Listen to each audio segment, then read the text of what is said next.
Are you curious about bodies, pleasure, and possibilities? And what about curious about what others are up to on the planet when it comes to pleasure, sex, and play? Have you considered what pleasure can do for your life, your body, and your bank account? Do you know something magical, delightful, and out of this world orgasmic is not only possible for you, but totally available to you? If you're ready to be the magical, sexual, sexy beast you know you can be, and you just need the tools to get there, you're in the right place. Now, here's the host of The Pleasure Zone, sensual movement artist, relationship and sex alchemist, Milica Jelenic. Welcome, my sweet pleasure seekers. Tonight we are going to have a very fun and interesting show. I find it interesting because I actually had to do research on this topic because it's not a topic that I had a lot of knowledge or background in. And for me, whenever I get to research anything to do with sex, relationships, and anything in that realm of fun, romance, it just lightens and brightens my day. It brings me so much joy. I know for some people doing research is bleh. For me, I love finding resources and checking if the resources are valid. And one of the things that I love to do is share the research with you guys. So tonight I'm going to be sharing some of the research I found on flirting in history. Mostly we're looking at, well, we are in this episode only going to be looking at flirting throughout the ages across Europe.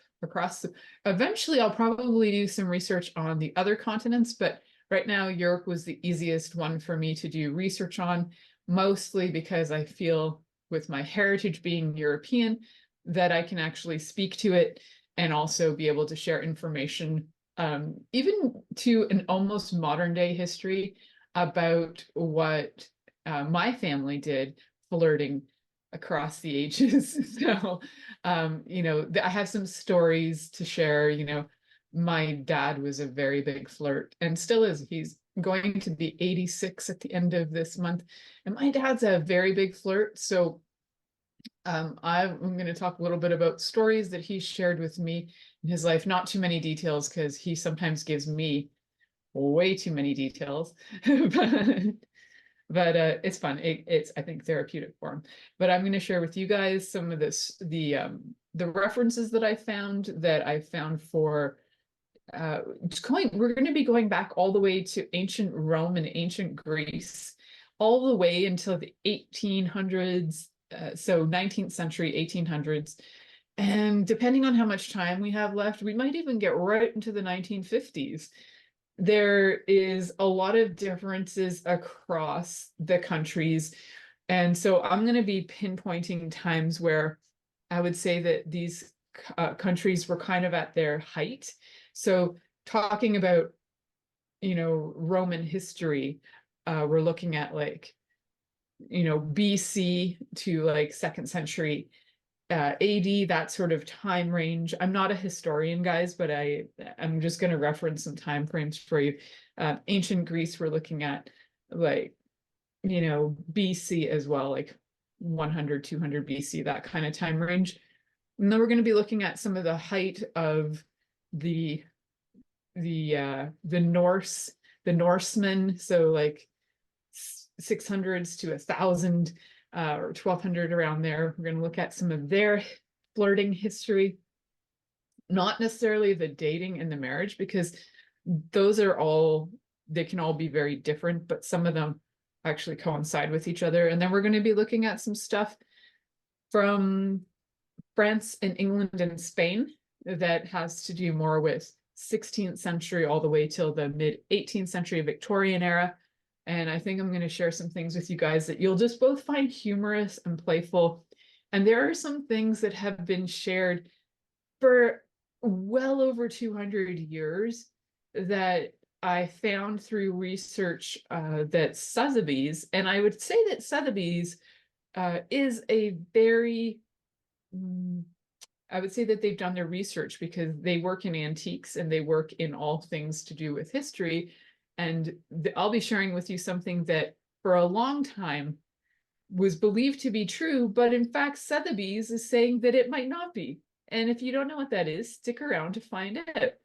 So why am I sharing this stuff with you guys? I love talking about sex and bodies, and I love talking about all things to do with pleasure. So all things to do with pleasure also bring us into how did we even get here, right? Like if our parents didn't flirt, if generationally going back, your great, great, great, great 10 times great grandfather and great, great grandmother didn't know how to flirt, the chances are you wouldn't be here. So it all started with a flirt, really, or whatever would have been the way to get introduced in the day. Maybe your family was aristocracy and they met in a different way. Maybe you're from a country where there was prearranged marriages, but there was still a form of flirting that was going on there as well. However, I'm not going to be talking about that right now. We're going to be talking about all the European countries and some of their fun historical information. So I wanted to first get really clear that the word flirt actually has no known origin. And so when you look it up, there's some ideas, and maybe that it comes from the word flower, like little flower in French, fleurette. And then there are some other things that say we don't really know, but I like the idea that it comes from little flower in French. It just seems sweet and new, like a new relationship would be a bud, like a budding relationship. So those are all really fun takes to me on what we're looking at tonight. So the first thing I want to talk, I wanted to let you guys know flirting may not be what we thought it was. And for those of you who are brand new to this station, brand new to this show, I just wanted to share with you that as a sex and intimacy coach and as a holistic health practitioner, I love to work with people and share with them all things about their bodies and what's going on in their relationship. I love to work with them on anything where they're having issues. So I've had people come to me with all kinds of things. I've had people come to me for their health and end up needing relationship, sex and intimacy coaching. And I've had people come to me for sex and intimacy coaching that actually have health issues. And some fine examples are, if you happen to have like erectile dysfunction and it's affecting your relationship and you're coming to me for how do I get more intimate with my life? Well, I've got lots of tips and tools for you on how you can do that, even if you have erectile dysfunction, and some key things that you can go and ask your doctor to check on for you before taking and popping some pills that are going to probably affect your liver and your heart and a whole bunch of organs. But there are some tests that you can ask for in order to get that going. So that is what I love to do. I love to work with people on their health in a holistic way, and I love to work with people in sex and intimacy as well in a holistic way. So tonight I'm sharing with you flirting, and there are some fun stories about flirting, guys. So I want to take you all the way back to ancient Rome. Now, the references I'm giving you, I don't know if the ancient Roman references come before the ancient Greek references or vice versa. I'm going to go with they were around the same time. So we're looking at the ancient Roman times. There were a few things that were going on in ancient Rome that would have indicated that somebody was interested in you. And one of the articles I read, which was really fun, it was an article that was written about the art of love, and in Roman, and forgive me if I'm not saying this right in Latin, ars armatoria, or ars amatoria. I might be saying that wrong, so apologies. There was a book written way back in 2nd century 2 CE, so 2nd century Common Era, before AD, right? So now we have Common Era. I forget that there's AD, BC, all of that's changed. Okay, so the art of love became really, really popular with people. It was actually really kind of embraced to look at how do you have relationships. It's one of the first books written on the art of love that we have. There are a few others that go a little bit further back, but for ancient Rome, this is one of the very first. And it was, well, some say it is the first in Rome, but that doesn't mean in the whole world. It was the first book in a series discussing a bunch of theories and ideas about how people should really deal with their love life. So it was written by Ovid. Yeah, and Ovid was like very well-known writer, author of the day. So The Art of Love. And I don't have a copy of that, so that just makes me remember to go, oh, check that out, maybe get a copy of that. So one of the things that you might do in ancient Rome, which is relevant to today as well, is to start showing small acts of affection. So if you really like somebody, small acts of affection with kindness, flirtation, and sweetness, such as you might bring a gift to your loved one. And you might say things like written, or you might say them out loud, giving a description of what a good parent was. These were all ways that would be enticing in the day, that would have you feel open to relationship. Giving a hug, embracing the one you loved, or writing a poem about how wonderful your partner is. There's also some stuff around complimenting the parents of the person that you are interested in as well. So there's some really fun things. And if you ever wanted to look at the Art of Love and use it for you as a way to advise you in this world so that you can move forward in relationship, this is all advice that was offered on what a woman must do to win and keep a man's love. And some of the flirting tips that were offered, which are pretty fancy, I'll share some of the top ones that were found in the research I did today. And in the last few days, actually, but this came from today's research. So, number one on the tip of what women must do to win a man and keep his love.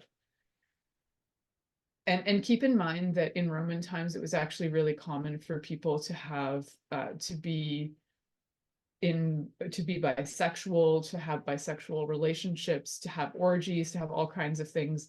This was more for creating primary relationships, or even out of interest, so that you could be part of the orgies maybe. So number one is make sure you are physically presentable.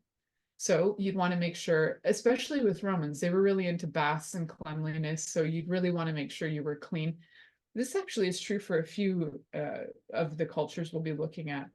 The countries and cultures we'll be looking at today, is they were very much into hygiene, which for a lot of people I think is surprising when they think of people prior to like 1950 maybe, or they just think, oh, they were all dirty and they must have all smelled because nobody had deodorant, and everybody, and in the 1700s they didn't wash, but they actually had their own variations of hygiene, and they were not really interested in smelling really bad, and they would do things like wear perfumes and things to smell good. So one of the things that they're saying that ancient Romans wanted to do is make sure you're physically presentable, which also would have included different hygiene things. So one of the things that a man should do, so he should also be physically presentable. So the woman should be able to receive some of these things from the man, because the Art of Love was written for heterosexual relationships, but I'm sure that lots of people have referred to and used these tools in all kinds of relationships. So use flattery. And flattery, when you look at this list, actually, you're going to find that a lot of it relates to the 5 languages of love. Like flattery is the same as, words of affirmation. And then there's like, don't forget her birthday. That's also can be quality time together, right? So don't forget her birthday. Don't ask about her age. Learn how to sing and dance, because women find those skills attractive in a man. Write her beautiful poems. Make promises. Well, don't just make promises. I want to add a little addendum to that one. Make promises and keep them. So they don't have that part in there. They just have make promises and keep them. And go to the theater, because it is a great place to pick up girls. Now, this is great, guys. Go to the theater to pick up girls. Now, where would you go these days? You could actually go to the same places. You could go to the theater. You can go out and do that. And I just like to say theater that way because it's more fun. Drink wine. It gives you courage. If you want to be loved, be lovable. So these are fun, great tips from Ovid's book, from ancient Rome, from 2nd century of the Common Era. So Common Era, yes, not BCE, not before the Common Era, CE. So 2nd century. Now getting clear on those new terms. And yeah, and so when we come back from break, we're going to talk a little bit about ancient Greece. There isn't a lot of how to flirt that I found from ancient Greece. There's a lot of things on the many different variations of love from ancient Greece, and we're going to talk about one of them that I think is akin to flirting. So we'll talk about that when we come back from commercial break. You're listening to The Pleasure Zone here on Inspired Choices Network, and we'll be right back after this commercial. Are you secretly a voyeur, wondering what's going on in other people's sex lives? What if now is the time for a totally different sexual evolution? Are you interested in people who are pioneers of different sexual and pleasurable practices? Lean in now with Milica Jelenic, where she will entice you and your body to know your own pleasure zone. On the Pleasure Zone radio show with sensual movement artist Milica Jelenic, you'll receive tools, inspiration, and a foundation to allow yourself to receive more in your sex life, and quite possibly other areas of your life as well. Listen for the Pleasure Zone with Milica every Monday at 8 p.m. Eastern Time, 7 p.m. Central Time, 6 p.m. Mountain Time, and 5 p.m. Pacific Time on InspiredChoicesNetwork.com.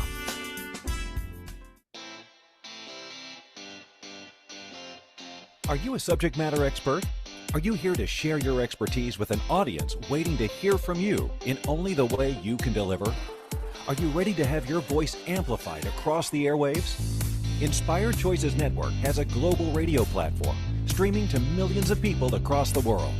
Professionally produced and supported by an accomplished team every step of the way, you can broadcast from anywhere in the world, knowing your voice matters, and we ensure ease and efficiency. Eager to hear your message? Load away.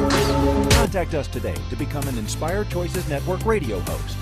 Email become a host at inspiredchoicesnetwork.com. This is The Pleasure Zone with sensual movement artist Milica Jelenic. To participate in the program today, join our live studio audience in our chat room at inspiredchoicesnetwork.com. You can also make the choice to ask or comment by email. info@milicajelenic.com. Now, back to the program. Welcome back, my sweet pleasure seekers. Tonight we're talking about flirting. I'm just wondering how many of you out there are avid flirters, you love flirting. What is the purpose behind your flirting? I think throughout the ages, the whole purpose of flirting has changed a lot. Back in the day, the flirting was intended to get you into a relationship, that was intended to get you into marriage, that was intended to get you into something that was stable, to perpetuate life and all that jazz. And now flirting can just be something that's fun and playful, brings a little energy and helps you feel better about yourself, but it doesn't have to go anywhere. Where flirting before, as reading this book from Ovid on the art of love, reading some information for you guys from that, it looks to me like, if we look at this, that everything is intended to get her to swoon the lady so that she falls in love with you and she's your forever person. Now, I haven't read the entire book on the art of love, and I've only read excerpts from it.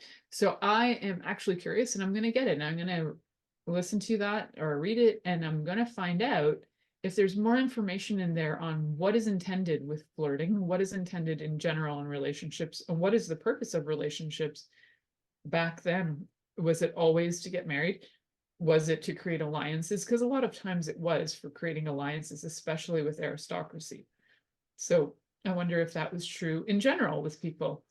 You know, if you happen to be a farmer and you have, some stock that you're growing and your neighbor is growing some other stock that you're not growing, maybe, if your kid's married, then you can share the land and create more wealth.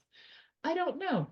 I didn't read that part, but a lot of times it did have a lot to do with what was going to be beneficial for the future.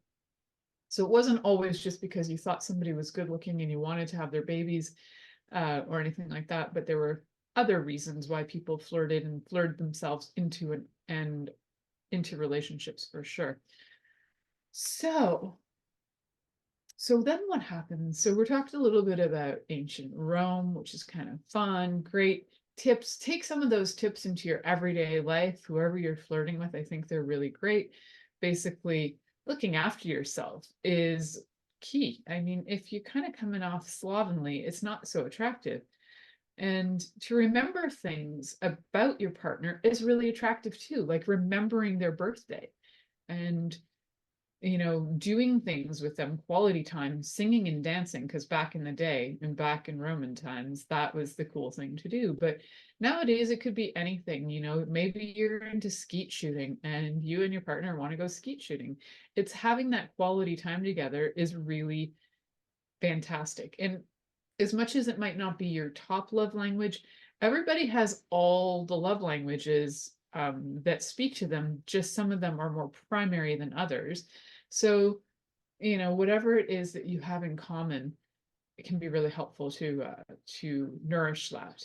Writing beautiful poems is still lovely, and I still think that saying things that are lovely to your partner can definitely enhance the relationship. Some people aren't into poetry though, so you might, write a rap for them, which is still poetry, but with a whole different beat to it. And you might write them a book, or you might just write them a letter. And anything would be really lovely that is, words that are affirming, right? So, like I mentioned, if you are going to make promises, nowadays, definitely, if you're going to make a promise, stick to it. Integrity is super sexy. That is what I have to say. Integrity is sexy. You say something, stick to it. Do it, be it, all that jazz. So we're going to talk a little bit about ancient Greece, and this comes from the BetterHelp website when I was looking up how did they flirt in ancient Greece. The BetterHelp website was giving a lot of great tips on how the ancient Greeks viewed love and the different kinds of love they had. So we've talked about 4 of the main kinds of love that the Greeks had, but there's now been more words that have come up.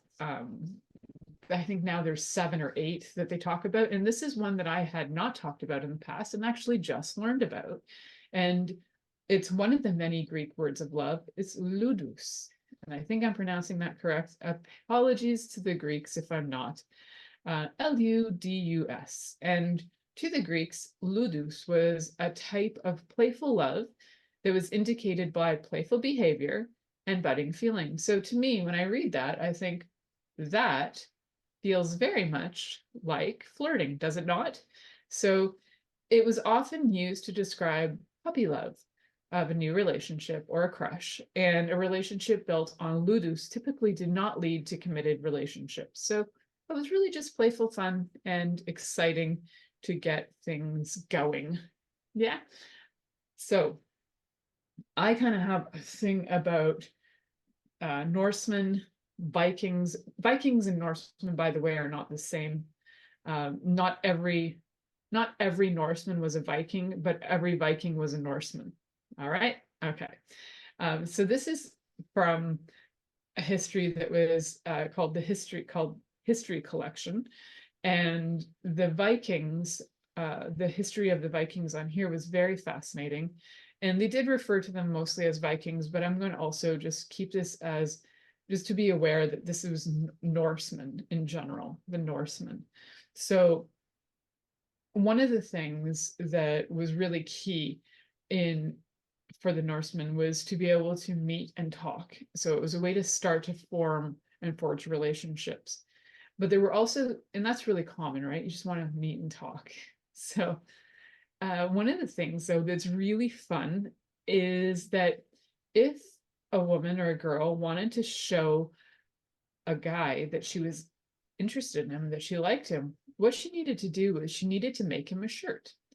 And Viking men, what they would do is they would go out and handpick their lady a bunch of purple flowers and then slap her around the face with it. Yes, that's what the history lessons are saying on this. I love the idea of flowers, Vikings, but what up with the slapping on the face?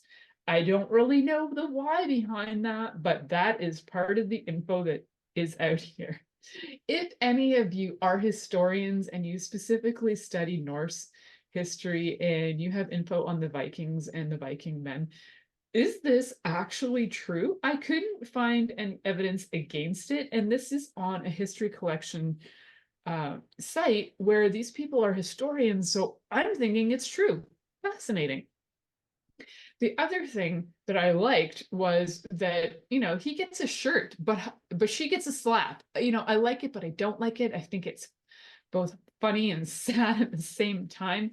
And a shirt would have been hard to make because the chances were that she might have had material that was like brought in from, some of the Viking raids. She might have had some material that was brought to her that she could make the shirt, but still to sew it would have been a task and a half. So, making your own needles at the times, and most of the time they weren't going to have metal needles for one. So most of the time they were using like special like needles from plant-based stuff, and they'd have to be able to sew this. And maybe by this time they were forging needles. I don't really know a lot about the history of needles, but it would just have been quite a lot of work, that hand sewing and all that work. And then he could be like, no, I'm not interested in you. Yeah. So another one thing that the Vikings really loved was love poetry. And they loved also talking about the sagas. So the sagas are kind of poetic, very beautiful stories of the Norse gods and demigods and all of that. And one of the things was also for the maidens to sing songs. So the women who were not married would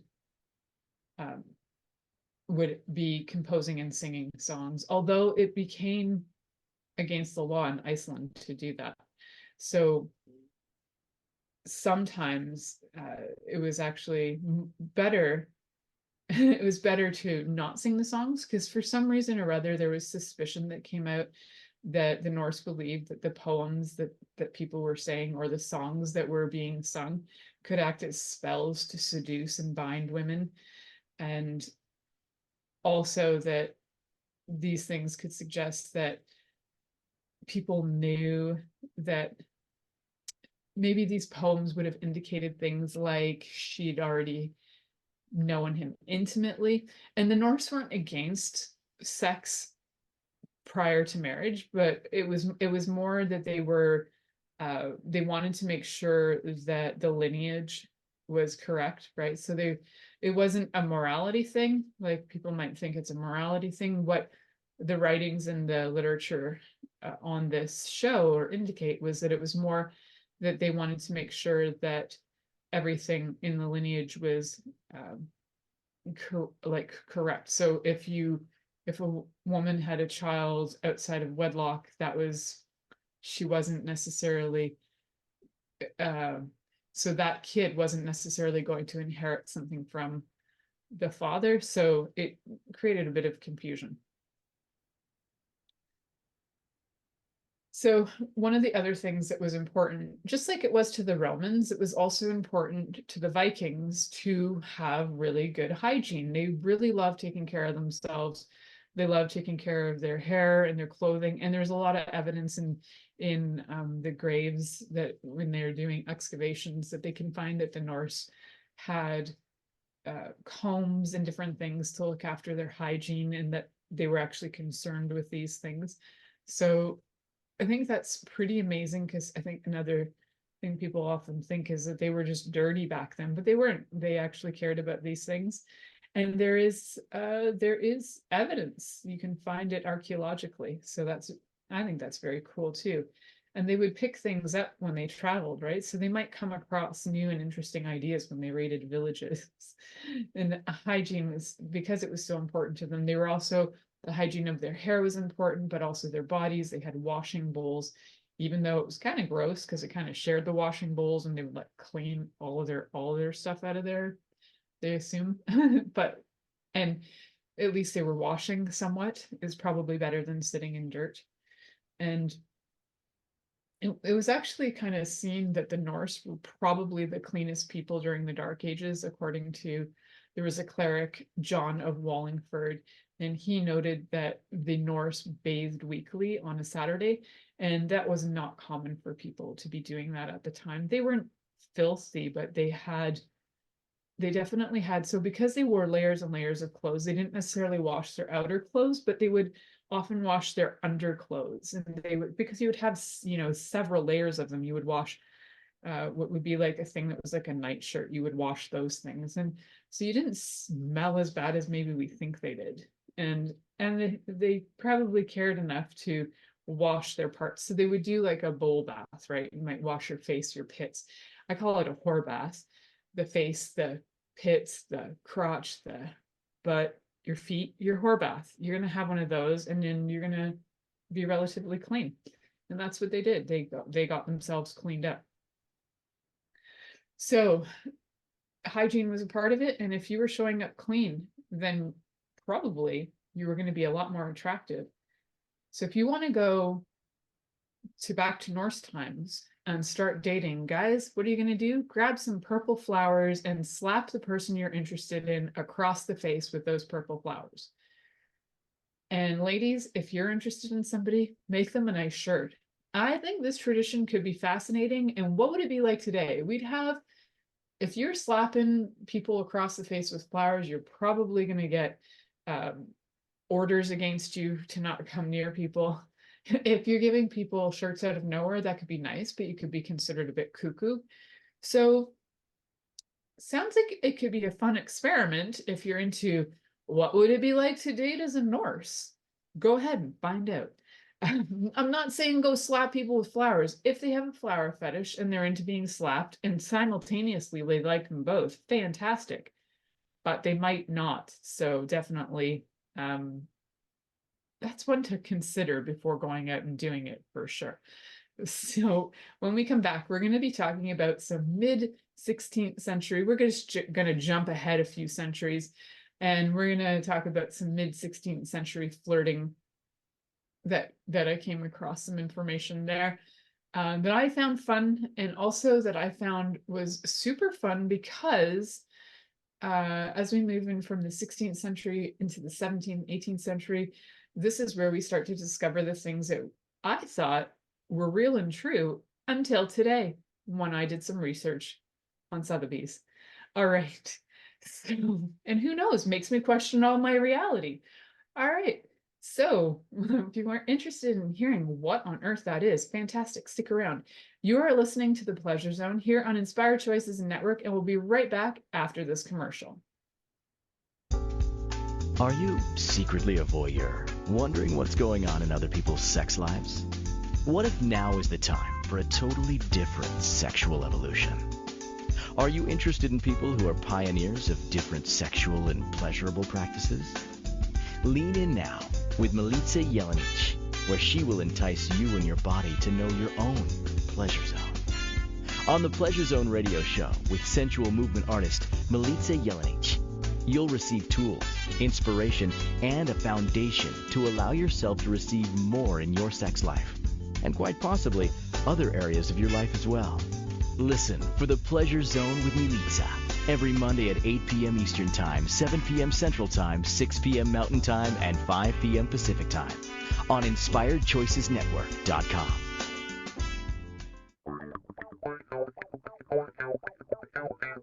Interested in masturbating for money, copulating for consciousness, and pleasuring on purpose?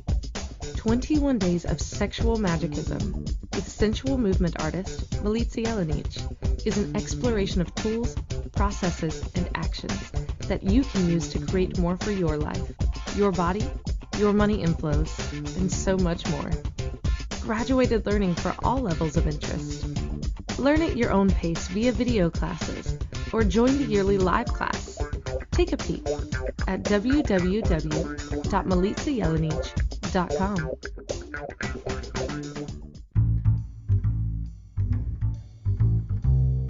How wonderful would it be to carry your favorite Inspired Choices Network host with you throughout your day?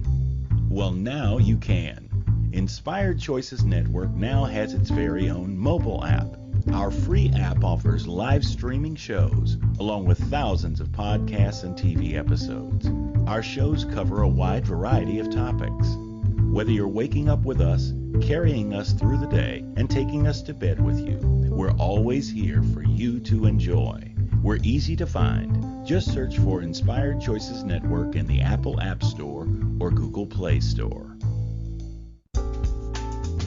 This is The Pleasure Zone with sensual movement artist Milica Jelenic. To participate in the program today, join our live studio audience in our chat room at inspiredchoicesnetwork.com.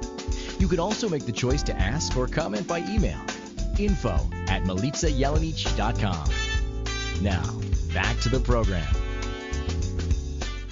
Well, welcome back, my sweet pleasure seekers. Tonight we're talking about flirting throughout the ages of history, specifically Europe this round. And we've been talking about ancient Rome, ancient Greece, and the Norse, especially when the Vikings were very prolific and doing their thing. Before they all turned over to, not all of them, but before there was, everybody turning over to Christianity. So, and rejecting their gods. So that was a different time and a different way of being, for sure. So different and fascinating, not wrong. I'm just fascinated by it. So at first I thought I'm going to jump to the 16th century, but I'm not. I'm going to jump to medieval era. So we're talking about the 14th, 15th, maybe early 16th century. So during this time, if you were interested in somebody, the chances were that they were somebody that you knew, and you probably grew up with them. They were probably going to be somebody around your age, because people weren't traveling a lot then, especially if you were like not nobility. If you were just a regular old person living in a regular old village, you might be living in a village that has maybe 100 people in it. And those probably 100 people in it might be related to you somehow or other. So if you're really lucky, you might date in a village next to you, and they might not be related to you as much, but they also might be. So typically you would actually know people. And so the dating scene was a little bit different. You probably had grown some feelings for them, and you might have even at some point told them. And one of the ways you might have told them was that if you were the man in the relationship, you would be presenting the girl with some simple gifts, because there is unfortunately not a lot of history that's written about anybody who's not like the flirting between anybody who's not heterosexual. There is information out there, though, on how queer people got to be able to date and how would they know somebody was queer. And we'll probably do a show about that during Gay Pride Month. So we'll probably look at that in June, and I'll probably have Ziva on for that because Ziva likes talking about all things queer history. So we'll probably talk about that. So for now, part of the history that we're looking at is mainly we're looking at purposes of flirting were probably to get married, and most, that was not happening between anybody who wasn't heterosexual back then. If it was happening, it was in the quiet. It was not something that was going to be on the record. And it was a love that people shared but didn't necessarily go public with. So in these villages of like 100 people, the chances were you knew somebody. So you probably would have known them growing up. And the only way that you would know that somebody's interested in you is they might do something outrageous, outlandish. You might be shocked by this. They might bring you fruit. The person might bring you fruit. Isn't that fun? So if you had fruit show up one day, or maybe a festive, this is actually information. It is quoted as a festive gingerbread-like biscuit. If you received either fruits or some festive gingerbread-like biscuits, you were being courted. Somebody was interested in you and they wanted to date you. And it was very different than what was going on with the rich. And they have an entirely different experience with flirting than the people who are not rich. They are going to have people who are introducing them. They're introducing them for all kinds of reasons that are not love based, and they're generally doing this so that, you know, it's about the land, it's about business propositions, it's about, sometimes it's even about stopping wars, and like you give your daughter over as a peace offering. The people loved each other, but here's my daughter and 5 cows, let's have peace. That's kind of where things led a lot of the time. So whether they didn't even really necessarily need to flirt their way into relationship, but that society also had a form of flirting, which we will talk about. And there were also people who would have different relationships than maybe we assumed. It was actually very encouraged at times later on in the 17th, 18th century, especially the 1800s, so 19th century, that that people were actually very encouraged to have romantic relationships with people of the same sex. And it was not just accepted, it was encouraged. So some of these relationships ended up being quite deep, and they led to things. And the idea was, as long as they didn't interfere in you having children and, you know, carrying on the bloodline, that was fine, as long as you just kept your love at bay somewhat, and you didn't get overly involved or leave your partner, because your husband or wife, because of your romantic relationship. That was fine, it was acceptable. And that's true for a lot of the stuff historically. Like even looking at like affairs, a lot of times it was like, okay, they had an affair, as long as you don't be public with it, and as long as you're not spreading rumors or having babies outside of marriage, okay, that's just do your thing, let's not talk about it. But then if you were doing it publicly, you could get caught and killed. So better to keep these things really under in the private, not the public. Yeah, different jurisdictions for love. So going back to, what did you get in a medieval village if somebody was interested in you? You got yourself some gingerbread-like biscuits and a nice piece of fruit. So moving on from that, I want to tap into a little bit of the 16th century, because, you know, in that, you know, class really matters a lot at this point in Europe. There's a huge division. You've got your peasants, you've got your aristocracy, and they all deal with life very differently. The middle class by this time hasn't even really come around. Looking at the 16th century, where, and again, I'm not a historian, this is just from stuff I know because I like watch stuff, but if I'm wrong, let me know. I'd love to hear your take on that. So 16th century.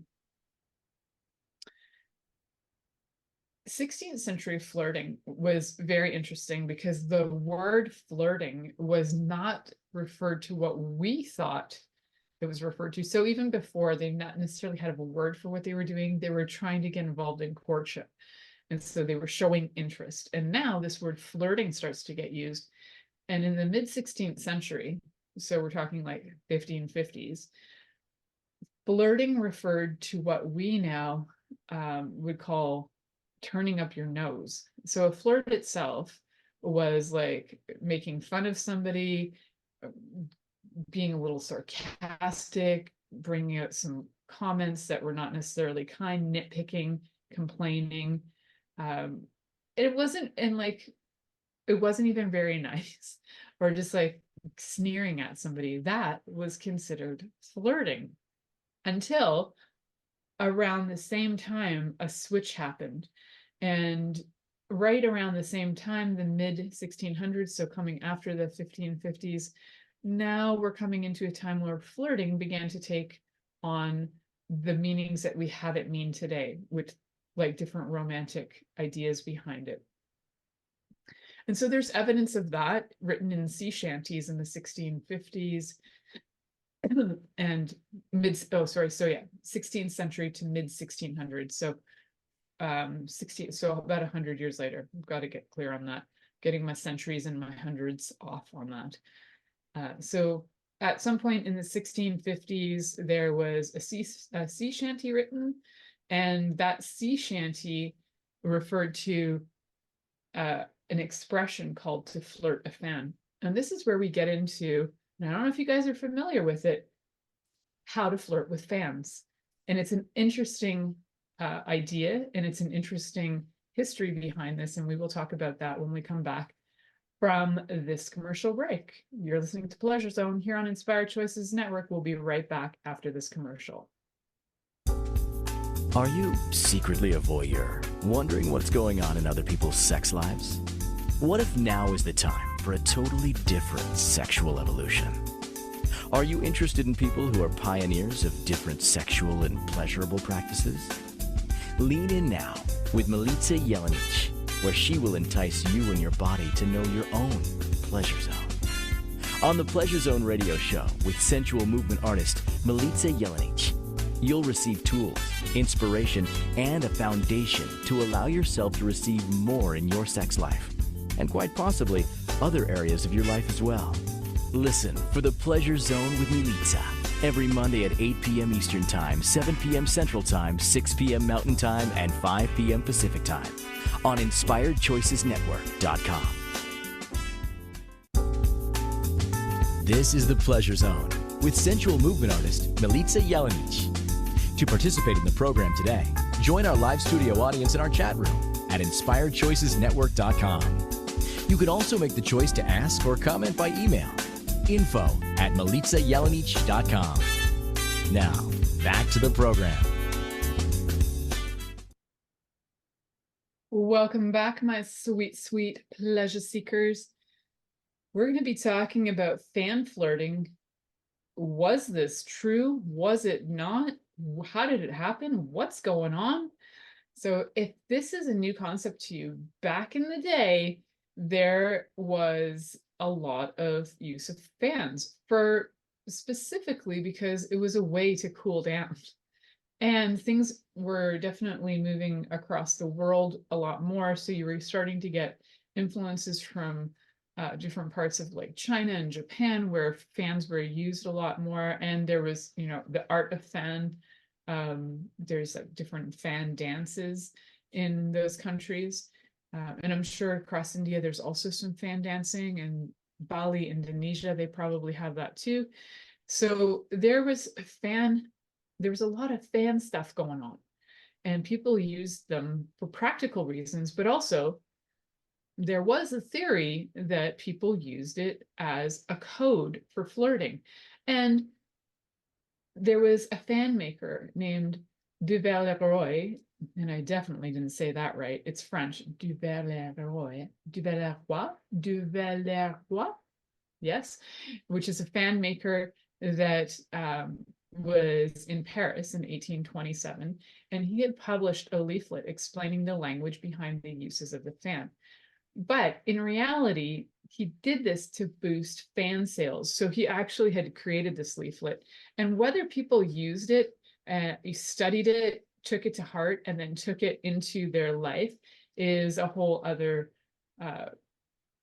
whether people actually use this and understood it is another thing. Did everybody have their leaflet on them? Did they memorize the leaflet? How did they know? How was the language passed on? I don't know, but I'm fascinated by fan history. If somebody wants to send me a beautiful fan, I will send you a video of me flirting with you with that fan.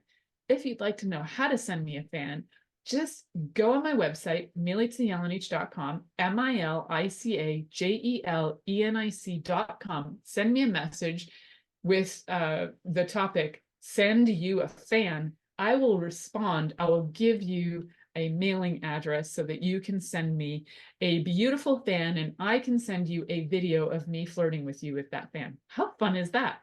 All right.